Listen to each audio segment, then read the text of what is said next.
Moikka. Tällä kertaa en mennä nukuttaa kello 1 yöllä, mutta ajattelin nyt sitten, että ajetaan vaikka parta. Safe Club. Ja se kasukki. Teemuhan se kommentoi, että toi ajaa aika paljon yhdellä ja samalla veitsellä. Hylly on täynnä veitsiä, mutta niin siinä vaan käy helposti, että tulee ajettua niillä yksillä ja samalla aina. Jotenka otetaan nyt jotakin muuta vaihteeksi. Wilbert Cutleri Regali. Tuollainen niin kuin näkyy, niin aika paljon syöpymää ja niin edelleen, mutta mullehan se rassaa. Ei haittaa pätkääkään.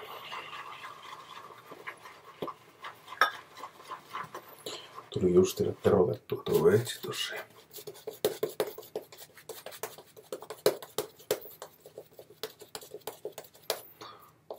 Kaikki ei tykkää näistä hepoista, mutta mulle ainakin niin.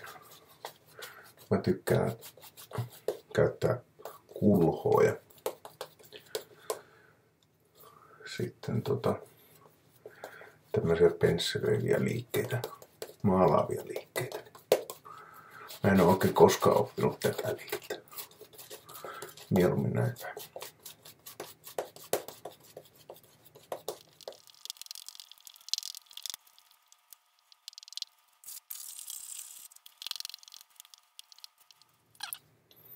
Tuossa taannoin tuli ostettua uusi. Se on pikkuinen kämmeneen mahtava koti. Siihen on yrittänyt nyt tutustua tässä vaihtelevalla menestyksellä.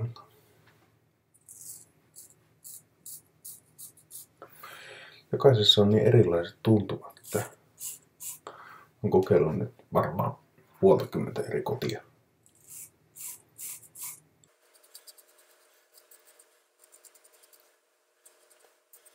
Jokainen on niin erilainen tuntumalta, että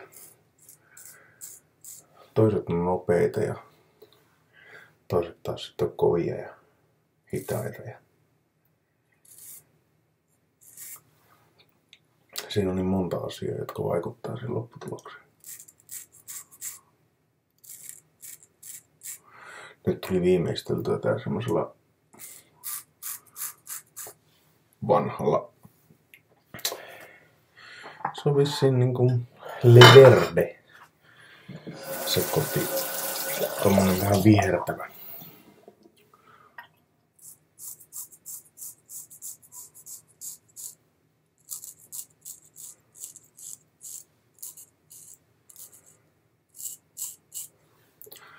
Täytyy sanoa ainakin, että ihan onnistunut perotus. Ei oikeastaan ollenkaan ihoärsytystä. Niin edelleen.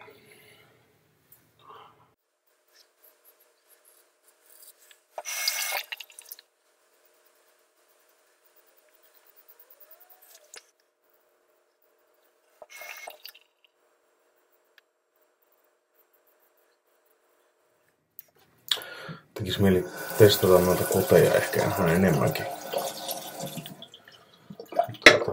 Se on semmoista hakua muuttaa kyllä, että varmasti jokaisen kanssa pärjää. Sitä vaan itsestä tulee niin ronkeli. Tottuu hyvällä. Sitten ei mennä niinku innostus riittää enää välttämättä opetella uusia asioita niin paljon. Eli toisaalta tekee mieli ja toisaalta ei kiinnosta pätkääkään. Se on siis ihan naisten ajatuksia.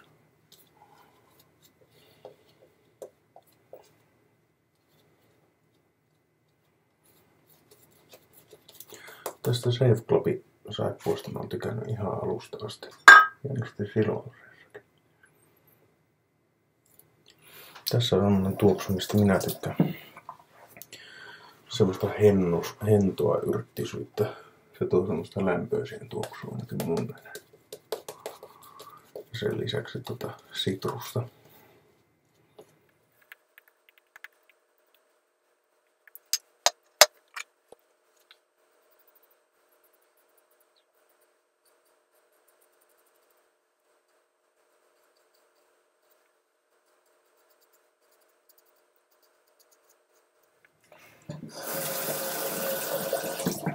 Tuo IP on kyllä sinänsä hauska paikka. Niin kuin esimerkiksi tämä veitsi, niin no kyllä tälle hintaa tuli useampi 10 €, vaikka tää oli aika yltäpäältä ruosteessa.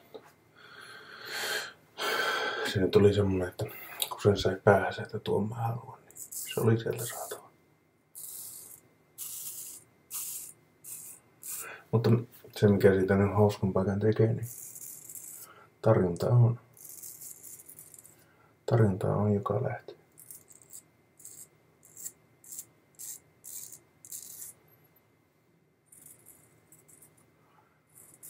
Ja kohtuullisen helposti ja luotettavasti.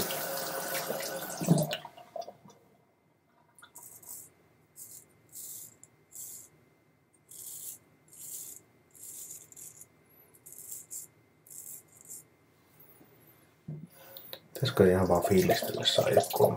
kerros. Tuntuu kerran sujuva. No tuolla veitsillä on ajanut nyt todella pitkään aikaan, niin kuin nyt tuli vissiin mainittuakin. Se kun kunnosti sen, niin silloin ajoin muutaman kertaan. Ja nyt tässä on sitten mennytkin hetken aikaa. En jostain syystä ajanut.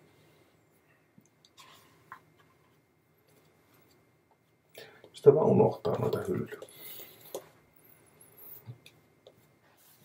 Tämmönenkin veitsi, kun se on jostain 1900-luvun alkupuolelta. Tää nyt tuli, voisiko tää tullut jostain Wisconsinista. Niin aina tulee mietittyä sitä, että mitähän kaikkea tämmönen veitsi on nähnyt.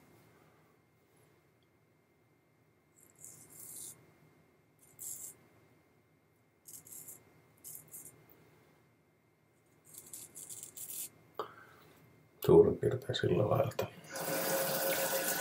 kuka sillä on yrittänyt tappaa ja kenet.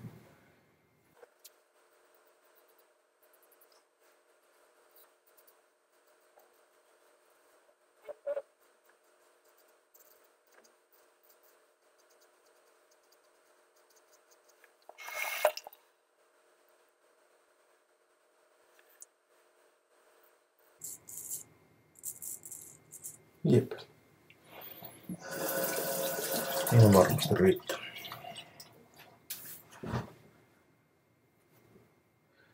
No harvinaisempi tämmöiset veitset, jos on tässä Spainissakin tuo muovi. Niin kuin näkyy. Silloin kun mä tän ostin, niin tää oli aivan niinku kauttaalta ruosteessa oikeastaan. Laitan kuvan tuonne Facebookin semmoisen kunnostusryhmään tästä veitsistä. Siellä oltiin jo aika skeptisiä, mahtaako tuosta tulla mitään. Mutta kävi hyvä tuuri. Kyllä siitä tuli jotain. Perään sitten prospektoriksi.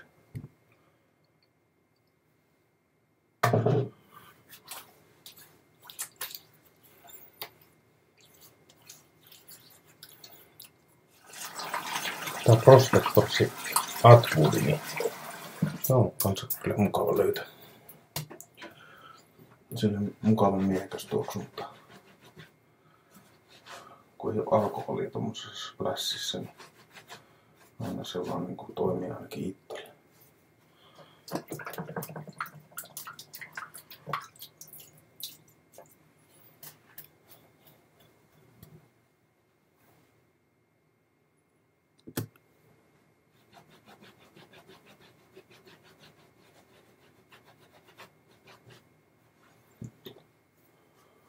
Taas näyttää epähyvältä. Tää on ollut hyvä tämän uuden kahvan kanssa.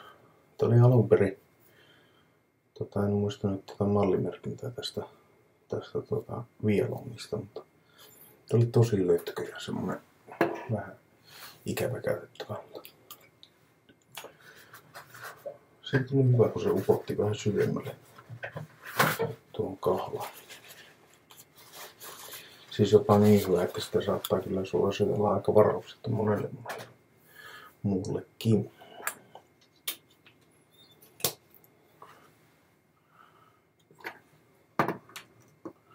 Heitänpä tällä kertaa sitten vielä after saveiksi tämän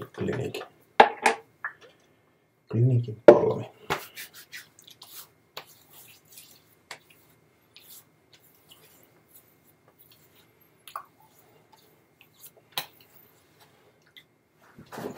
Jatkaa vaan samoissa tunnelmissa.